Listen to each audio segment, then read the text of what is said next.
নমস্কার দর্শক বন্ধু, আমি দশভুজা ব্লগস আবারও তোমাদের সামনে হাজির। জয় শ্রীকৃষ্ণ, রাধে রাধে। পুত্রদা একাদশী কবে এবং জেনে নাও মাহাত্ম্য কথা ও পারণের সময়। চলে আসলো কামিকা একাদশীর পর পুত্রদা একাদশী। একাদশীর প্রত্যেকটা একাদশী ভালো পালন করো, প্রত্যেকে 8 থেকে 80 প্রত্যেককে বলবো একাদশী পালন করো। শ্রীকৃষ্ণের শ্রেষ্ঠ ব্রত এই একাদশী। যারা একাদশী পালন করতে পারবে না, যারা অসমর্থ, তাদের জন্য শ্রীকৃষ্ণ উপায় বলে দিয়েছে যে তারা সারা দিন রাত মুখে নাম জপ করো, তাদের উপবাস না করলেও চলবে, তাদের জন্য ডিসকাউন্ট দিয়েছে শ্রীকৃষ্ণ ভগবান। আজকে আমি এখন প্রথমেই বলবো একাদশীর মাহাত্ম্য কথা। একাদশীর মাহাত্ম্য কথা শুনলেও যারা অসুস্থ তারা একটা ঘিয়ের প্রদীপ জ্বালিয়ে শুধু একাদশীর মাহাত্ম্য কথাটা শোনো, উপবাস করতে পারো আর না পারো। তাহলে অসুস্থর জন্যে আমি আলাদাভাবে বলে দিলাম, না পারলেও উপোস না করতে পারলেও কোনো ক্ষতি নেই। যারা বারব্রত করতে পারবে না তারা ঘিয়ের প্রদীপ জ্বালিয়ে অবশ্যই মাহাত্ম্য কথাটা শোনো। তাহলে যদি নাম জপ না করো তাহলে কিন্তু মুক্তি পাবে না। তাহলে একাদশী মাহাত্ম্য কথা খুবই ছোট বলছি।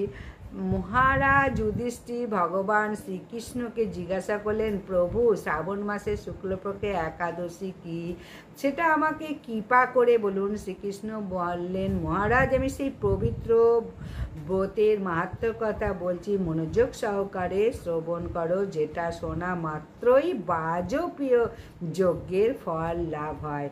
প্রাচীনকালে মহিজিৎ নামে এক বিখ্যাত রাজা ছিলেন। তিনি মায়ের স্মৃতি নগরে রাজত্ব করতেন, কিন্তু দুঃখের বিষয় তার মনে বিন্দুমাত্র সুখ শান্তি ছিল না, কারণ তিনি ছিলেন অপুত্র।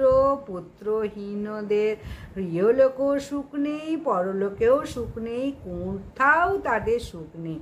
এই চিন্তা করতে করতে অনেক দিন কেটে গেল, কিন্তু তবু পুত্র দর্শনে রাজা বঞ্চিত রইলেন। নিজেকে অত্যন্ত দুর্ভাগ্য মনে করে চিন্তাগ্রস্ত হতে থাকলেন। প্রজাদের সামনে বলতে লাগলেন, এই প্রজাবৃন্দ তোমরা শোনো, আমি এই জন্মে তো কোনো পাপ করিনি, অন্যায়ভাবে আমি রাজকোষ বৃদ্ধি করিনি, ব্রাহ্মণ ও দেবতাদের সম্পদ কখনো গ্রহণ করিনি, উপরন্তু প্রজাদের পুত্রের মতো আমি শ্রদ্ধা করি, পালন করি। ধর্ম অনুযায়ী পৃথিবী শাসন করেছি, দুষ্টদের যথারূপ দ্বন্দ্ব দিয়েছি এবং যথাযোগ্য আমি প্রত্যেককে সম্মান করেছি, অবহেলা করিনি তাদের প্রতি কোনো। এই প্রকার ধর্মপথ অবলম্বন করা সত্ত্বেও কেন আমার পুত্র হলো না, তা আপনারা কৃপা করে সন্ধান করুন চারিদিকে। রাজারই কাতর মিনতি শুনে ব্যথিত রাজভক্ত পুরোহিত ব্রাহ্মণগণ রাজার মঙ্গলের জন্য গভীর জঙ্গলে প্রবেশ করলেন। মুনি ঋষিদের কাছে গিয়ে তারা মনস্থির করলেন, মুনি ঋষির কাছে যাব এবং বনের মধ্যে ঋষিদের আশ্রম খুঁজতে খুঁজতে এক মুনির সন্ধান পেলেন। তিনি দীর্ঘায়ু এবং নীরোগ, অনেক দিন বেঁচে আছেন, তার শরীরে কোনো রোগ নেই, নিরাহার থাকেন তিনি। এই রকম মুনির সন্ধান পেলেন। ঘোর তপস্যায় তিনি থাকতেন। ধর্মতত্ত্বজ্ঞ ত্রিকালজ্ঞ সেই মহামুনি লোমশ নামে পরিচিত। ব্রহ্মার এক কল্প অতিবাহিত হলে মুনিবর গায়ের একটি লোম খুলে পড়ে, এই কারণে মহামুনির নাম লোমশ। তাকে দেখে সকলেই ধন্য হলেন এবং পরস্পরে বলতে লাগলেন, আমাদের বহু জন্মের সৌভাগ্যের ফলে আজ এই মুনিবরের সাক্ষাৎ লাভ করেছি। তাহলে তারপর ঋষিবর সম্বোধন করে বলেন, কি কারণে এখানে আগমন, কেনই বা আমার এত প্রশংসা করছেন তা স্পষ্ট করে আমাকে বলুন। আপনাদের যাতে মঙ্গল হয় আমি নিশ্চয়ই সেই চেষ্টা করব। ব্রাহ্মণেরা বললেন, হে ঋষিবর, আমরা এই উদ্দেশ্য নিয়েই এখানে এসেছি, আপনি কৃপা করে শুনুন। এই পৃথিবীতে আপনার মতো শ্রেষ্ঠ ব্যক্তি আর কোথাও নেই। মইজিৎ নামে এক রাজা নিঃসন্তান হওয়ায় অতি দুঃখে দিন যাপন করছেন। আমরা তার প্রজা, তিনি আমাদের পুত্রের মতো স্নেহ করেন, কিন্তু তিনি পুত্রহীন বলে আমরা সবাই মর্মাহত। তার দুঃখ দূর করতে আমরা এই জঙ্গলে প্রবেশ করেছি। হে ব্রাহ্মণ শ্রেষ্ঠ, রাজা যাতে পুত্রের মুখ দর্শন করতে পারে, কৃপা করে তার কোনো উপায় আমাদের বলুন। তাদের কথা শুনে লোমশ মুনি এই উপায় বা বিধান বার করলেন। কৃপা করে তার কোনো উপায় আমাদের বলুন। তাদের কথা শুনে মুনিবর ধ্যানমগ্ন হলেন, কিন্তু কিছু সময় পরেই রাজার পূর্বজন্মের বৃত্তান্ত সমস্ত বলতে লাগলেন। এই রাজা পূর্বে জন্মে দরিদ্র বৈশ্য ছিলেন। একবার তিনি একটা অন্যায় কাজ করেছিলেন। ব্যবসায় বাড়াবার জন্য এক গ্রাম থেকে অন্য গ্রামে যাতায়াত করতেন। এক সময় জ্যৈষ্ঠ মাসের শুক্লপক্ষের দশমীর দিন কোথাও যাওয়ার পথে তিনি অত্যন্ত তৃষ্ণার্ত হয়ে পড়েন এবং গ্রামের প্রান্তে একটি জলাশয় দেখতে পান। সেখানে জল পানের জন্য যান। একটি গাভী ও তার বাছুর সেখানে জল পান করছিল। তাদেরকে তাড়িয়ে দিয়ে তিনি নিজে জলপান করতে লাগলেন। এই পাপ কর্মের ফলে তিনি পুত্র থেকে বঞ্চিত হয়েছেন, কিন্তু পূর্ব জন্মের কোনো পুণ্যের ফলে তিনি এরকম রাজ্য লাভ করেছেন।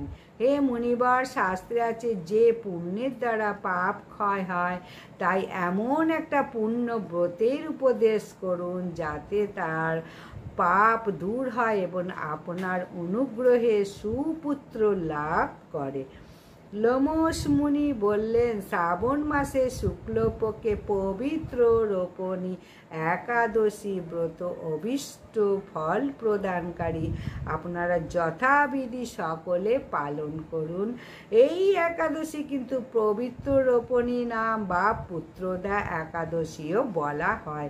লোমশ মুনি উপদেশ শুনে আনন্দে চিত্তে সকলে প্রত্যাবর্তন করলেন রাজার কাছে। সমস্ত বৃত্তান্ত জানালেন। তারপর সকলে মিলে মুনির নির্দেশ অনুসারে ব্রত পালন করলেন। সকলের পূর্ণ ফল রাজাকে প্রদান করলেন। সেই পুণ্যের প্রভাবে রানীমা গর্ভবতী হলেন। উপযুক্ত সময়ে বলিষ্ঠ সর্বজ্ঞ সুন্দর এক পুত্র সন্তানের জন্ম দিলেন। ভবিষ্যৎ পুরাণে এই মাহাত্ম্য বর্ণিত রয়েছে। এই ব্রত মাহাত্ম্য যিনি পাঠ করবেন বা শ্রবণ করবেন, তিনি সমস্ত পাপ থেকে মুক্ত হবেন। পুত্র শোক ভোগ করে অবশেষে দিব্য ধামে প্রাপ্ত হবে। তাহলে এই একাদশী কতটা মহান একাদশী, সুন্দরভাবে যারা পালন করবে তারা পুত্র শোক থেকে তো কখনো বঞ্চিত হবেই না, পুত্র প্রাপ্ত হবেনি এবং পুত্র সন্তান সুন্দর হবে, সুস্থ হবে, ভালো হবে। মায়েদের আশা পূরণ হবেই। যাদের এখনো পুত্র সন্তান হয়নি সেই সব মায়েরা অবশ্যই পুত্রের মঙ্গলের জন্য এবং পুত্র হওয়ার জন্য যে সুখ শান্তি, সেই জিনিসটাও কিন্তু পূরণ হবে।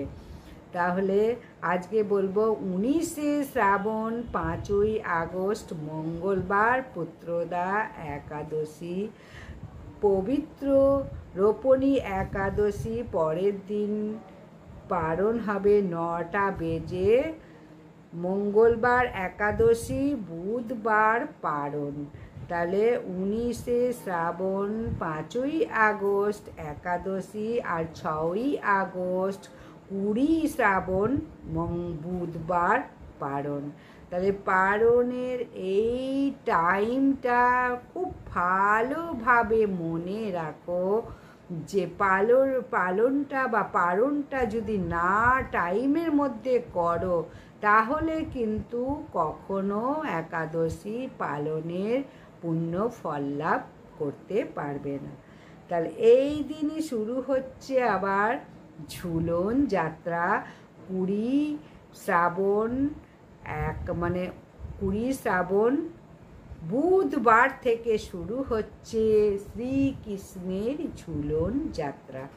তাহলে যারা সুখ শান্তির আশা করবে তারা পূরণ করবেই, তাদের পূরণ হবেই হবে এই রোপণী একাদশী বা পুত্রদা একাদশী যদি পালন করো। তাই পুত্রের মঙ্গল কামনা করলেও কিন্তু এই একাদশী পালন করো, তাহলে খুব সুন্দরভাবে এই একাদশী পালন করো। আবার বলবো 19শে শ্রাবণ 5ই আগস্ট মঙ্গলবার পুত্রদা বা পবিত্র রোপণী একাদশী।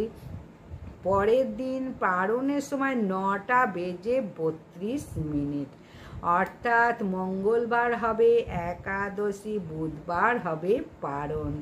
পারণের সময়টা কিন্তু ভুলেও পার না হয়ে যায়।